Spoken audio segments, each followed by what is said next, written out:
Buenas tardes. Que algún estudiante me diga si se escucha bien y se ve bien, por favor. Sí, se escucha bien.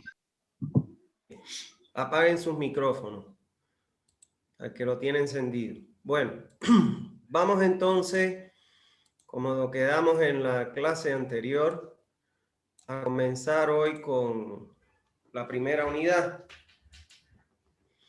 Les recomiendo a los alumnos que no pudieron estar en la clase anterior, pues se pongan al día con sus compañeros que sí lo hicieron. En el día de hoy vamos a comenzar viendo la unidad 1, donde, como les dije, vamos a ver algunos conceptos generales, de manera que a ustedes les va a permitir irse adentrando en la materia que le vamos a impartir. El objetivo de la presente unidad es poner a disposición de ustedes un conjunto de conceptos que le van a permitir familiarizarse con la materia que le vamos a impartir. Vamos a comenzar recordando, porque bueno, ya vimos también esto en SANI 1, las fases del ciclo urbano, de manera que nosotros podamos enmarcar la materia o la asignatura que vamos a cursar este semestre. Bueno, comenzar diciendo que la forma de vida en comunidad que el hombre siempre ha desarrollado desde su aparición ha sido la razón principal que dio origen a la necesidad de los servicios gemelos, tanto de abastecimiento de agua como el de evacuación de aguas negras. Todo lo que tiene que ver con el diseño, la construcción, la operación y el mantenimiento de las obras que se requieren para proporcionar el abastecimiento de agua, así como la eliminación de las aguas negras, se conoce o son resueltos por la ingeniería sanitaria. De ahí es que ustedes tienen las dos sanitarias, Ingeniería Sanitaria 1, que trata sobre agua potable, e Ingeniería Sanitaria 2, que trata sobre las aguas negras. Vamos a ver ahora que las obras que son necesarias para garantizar el adecuado tratamiento de las aguas residuales y que nosotros vamos a estudiar justo en esta asignatura porque nos vamos a referir a la parte de aguas negras, son, en primer lugar, el alcantarillado sanitario, que como pueden ver en esta imagen, son un conjunto de tuberías que pasan por todas las calles recolectando a través de las acometidas todos los puntos de consumo, tanto en domicilios, comercios, industrias e instituciones. El otro elemento que compone el sistema de aguas residuales es la planta de tratamiento. Este realcantarillado sanitario se encarga de recolectar todas las aguas que se generen en el núcleo poblacional y llevarlas hacia la planta de tratamiento o de depurador o depuradora, que también se le conoce con ese nombre, cuyo objetivo, como bien lo dice su nombre, es precisamente ocasionar en el agua residual cruda, altamente contaminada, un tratamiento para mejorar su calidad y garantizar un efluente que pueda ser vertido en un cuerpo receptor. En tercer lugar, de componentes de un sistema de recolección y tratamiento de aguas residuales encontramos los emisarios. Los emisarios son grandes conductos que salen de la planta de tratamiento y llevan su lugar hasta el punto de descarga, que este punto de descarga se constituye en el cuarto aspecto que compone este sistema, que es el cuerpo receptor. Entiéndase como cuerpo receptor todas aquellas masas, tanto superficiales como subterráneas, en donde son descargadas las aguas residuales tratadas. ¿Está claro? Tratadas en una planta de tratamiento, porque si el agua residual que recolectamos en las alcantarillas la descargamos directamente en el cuerpo receptor, lo que estamos haciendo es contaminando ese cuerpo receptor e inhabilitándolo para cualquier otro tipo de actividad. Entonces, esas son las cuatro partes componentes de un sistema de evacuación de aguas negras o aguas residuales, que es lo mismo, el mismo significado que tienen tanto aguas negras como aguas residuales. En la figura que vemos aquí, vamos a poder ver la secuencia de las obras necesarias que se construyen tanto para la distribución del agua como para la recolección de las aguas residuales. A esto que nosotros conocemos como esta figura se le denomina como fases del ciclo urbano del agua. ¿Dónde comienza el ciclo? Bueno, comienza en un lago, en una laguna, en un río, una quebrada, un arroyo, etc. Con una captación del agua de esa fuente, una conducción hasta una planta potabilizadora de agua, donde se colocan una serie de dispositivos para eliminar las impurezas que hacen que esta agua de la fuente no sea potable y transformarla entonces en un efluente que ya es potable según la normativa boliviana en vigencia. Dependiendo de si tenemos una topografía llana o una topografía accidentada, el agua puede ser entregada a través de un depósito de almacenamiento o a través de una estación de bombeo. Una vez que el agua es entregada, se entrega a una red, que es un conjunto de tubería que pasa por todas las calles donde hay un domicilio, comercio, industria, institución, para de ellas sacar las acometidas de agua que entregan el agua potable a los diferentes usuarios o consumidores de la red. Ahora bien, una vez que el hombre utiliza el agua potable, lógicamente, en un domicilio, en un comercio, en una industria o una institución, la devuelve a través de sumideros o de tragantes, como le quieran llamar a ustedes, hacia una red de alcantarillado. ¿Por qué una red de alcantarillado? Porque el agua, una vez que el hombre la utiliza en sus diferentes actividades, pues entonces la contamina. Y esa agua contaminada no la podemos largar a un cuerpo receptor, porque si no lo que hacemos es contaminarlo. Entonces se recolecta a través de una red de alcantarillado que, vuelvo y repito, es un conjunto de tuberías que pasan por todas las calles, de donde se conectan las acometidas de los desagües de cada uno de los usuarios para ser transportadas esas aguas a un sistema de depuración o a una planta de tratamiento de aguas residuales. Es importante decir que el agua que nosotros vamos a tratar en esta planta de tratamiento está mucho más contaminada que el agua que se trata en esta planta potabilizadora. Por ende, esta depuradora o planta de tratamiento de agua residual es mucho más costosa que una planta potabilizadora. El objetivo de hacer pasar esta agua por esta planta o depuradora de aguas residuales es obtener como efluente un líquido que ya esté en condiciones de ser vertido en el cuerpo receptor, que puede ser la misma fuente, para su reutilización. Y cumpliendo lógicamente con la normativa en vigencia en el país en que nos encontremos. En Bolivia, en su país, la normativa en vigencia es la ley 1333 de medio ambiente. ¿Está bien?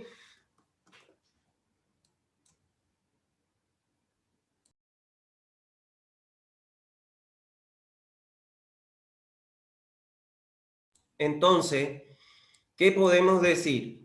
Que la ingeniería sanitaria se divide en dos partes fundamentales.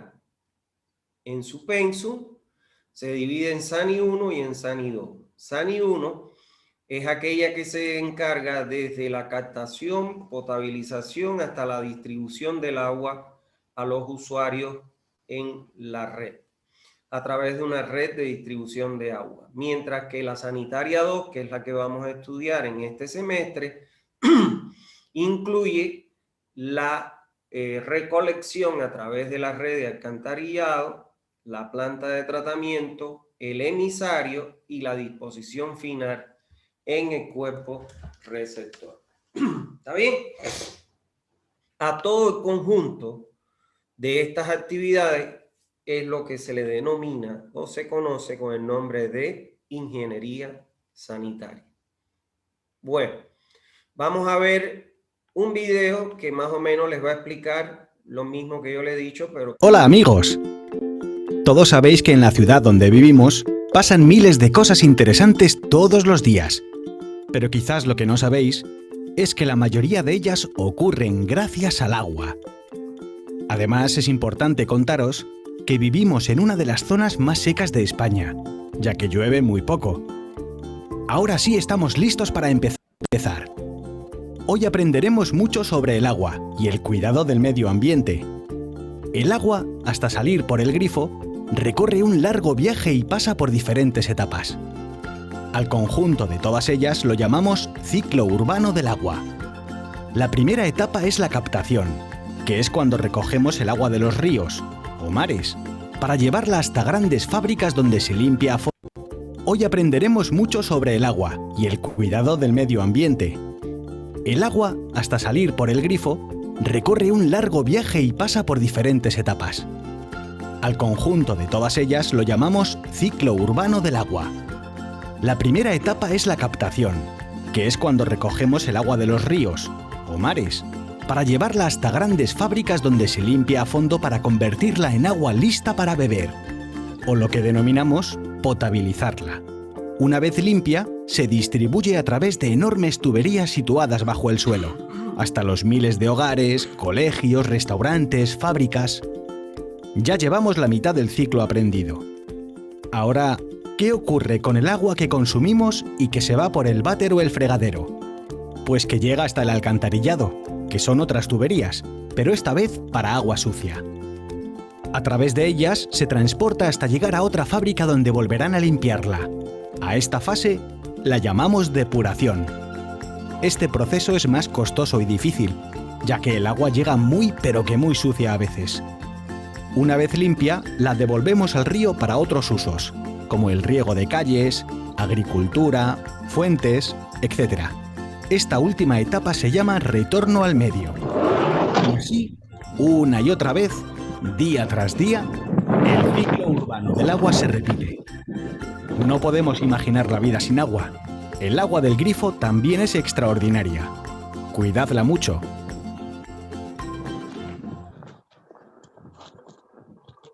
Bueno, ahí pudimos ver la explicación de lo que les decía en relación con el ciclo del agua, el ciclo urbano del agua.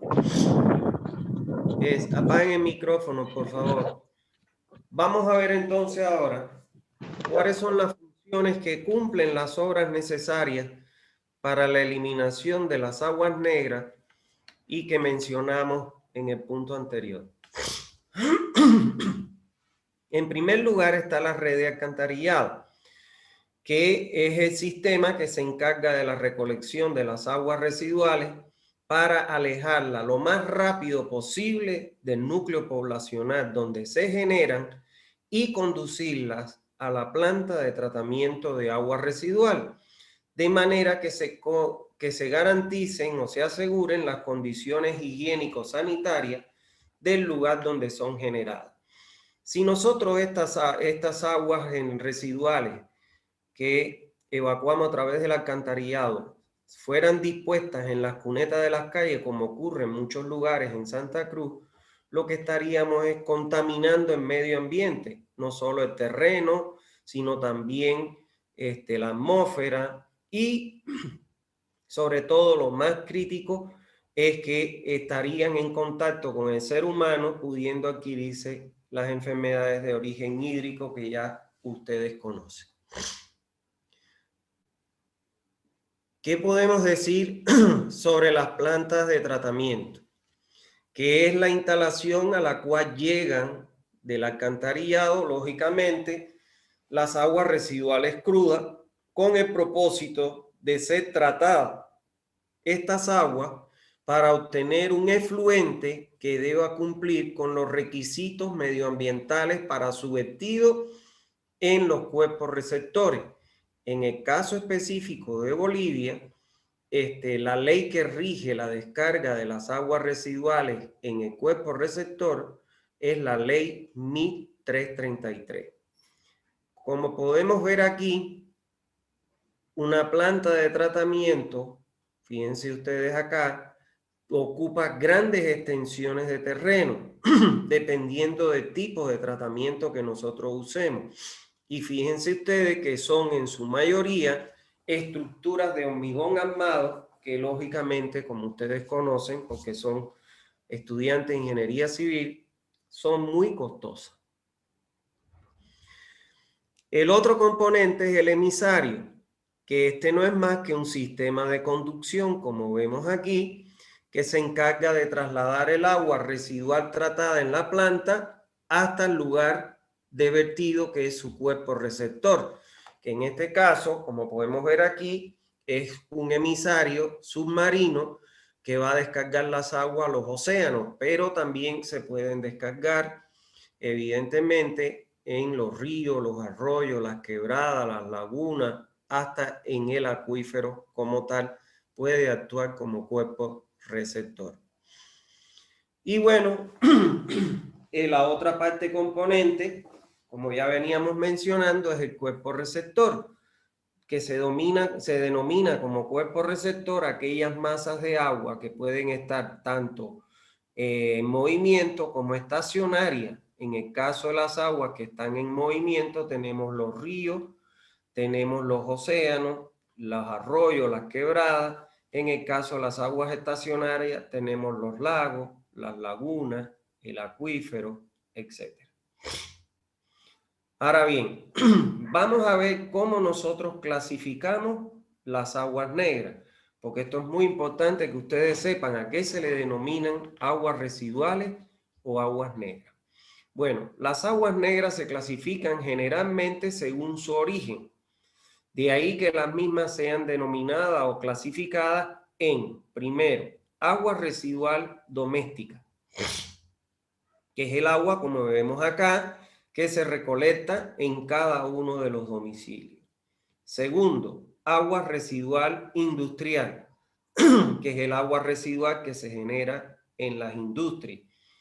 Tercero, agua residual de origen pluvial, que es el agua de lluvia que al caer sobre las superficies de tejado, terreno y calle empieza a escurrir y en su escurrimiento va adquiriendo los contaminantes y se transforma de un agua de excelente calidad potable, pasa a ser producto del escurrimiento en un agua residual ya contaminada de origen pluvial.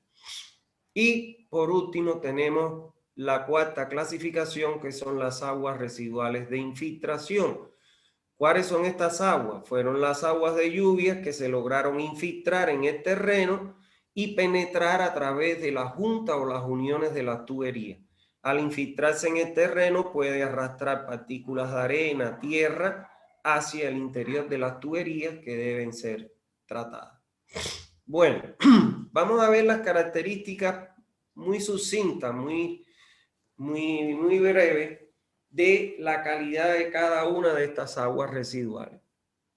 Por ejemplo, ¿qué característica tiene el agua residual doméstica? Bueno, en primer lugar, que es el producto de los desechos de la actividad del hombre en los domicilios. Estas aguas están compuestas por un 99,9% de agua y un 0,1% de grasa, restos de comida, orina, heces fecales, jabón, fibras provenientes de restos de alimentos, etc.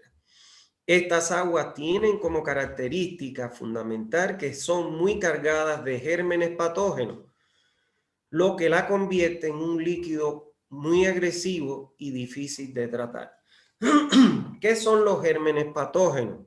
Y escuchen esto.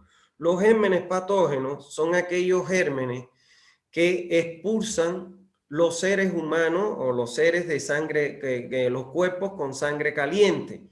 O sea, son aquellos gérmenes que nosotros expulsamos cuando defecamos en los inodoros. Estos gérmenes patógenos se le conoce con el nombre de coliformes fecales. ¿Está claro? Coliformes fecales y Escherichia coli, que esas son las que normalmente nosotros expulsamos con las heces fecales. Esos gérmenes patógenos son los que pueden desatar las enfermedades de origen hídrico e inclusive pueden desatar hasta el cólera, que puede ocasionar la muerte de las personas. Estas aguas residuales domésticas se identifican por su color gris pardo y su olor característico. Debido a la descomposición de la materia orgánica de estas aguas, contenidas por estas aguas, se generan gases de naturaleza ácida, tales como el metano, el anhídrido sulfuroso y el amoníaco, que atacan y destruyen las tuberías. Y aquí les estamos apuntando algo que es importante. O sea, los gases que generan la descomposición de la materia orgánica que va con el agua residual atacan y destruyen las tuberías, lo cual es importantísimo que nosotros tomemos en cuenta este aspecto para ver en el transcurso de la materia cómo nosotros podemos evitar esta situación. Las aguas residuales domésticas generalmente se dividen en dos tipos. Las aguas negras, que son aquellas aguas que su origen puro es el inodoro, y las aguas grises, que son aquellas que salen de los lavaplatos, las lavanderías, los baños en general, la lavandería de ropa, entre otros. Cuando nosotros vamos a hacer reutilización, porque vamos a emplear un tratamiento en el interior del domicilio, las aguas que nosotros reutilizamos son las aguas grises, que provienen, como ya les dije, de los lavaplatos, de los baños, a excepción del inodoro, o sea, de la ducha, el lavamanos, y de las lavanderías de ropa. El otro tipo de agua residual que nosotros podemos encontrar, como ya mencionamos, son las aguas residuales de origen industrial. Estas son las aguas que se desechan en la elaboración de la producción industrial y que, en dependencia del tipo de industria, pueden arrastrar con ella materia orgánica tóxicas como elementos inertes.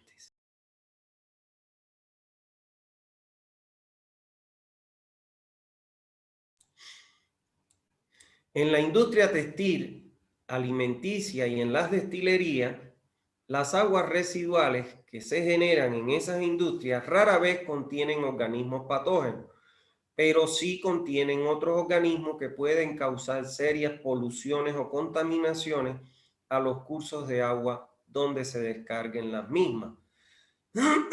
Las industrias de la metalúrgica y la química tienen como característica que sus desechos líquidos son muy agresivos, precisamente por los tóxicos que circulan con ella. No contienen generalmente organismos patógenos, pero sí son muy corrosivas y dañan las tuberías y los equipos de tratamiento, por lo que se requieren ser tratadas previamente en el interior de la industria antes de ser conducidas a una red de alcantarillado y su planta de tratamiento.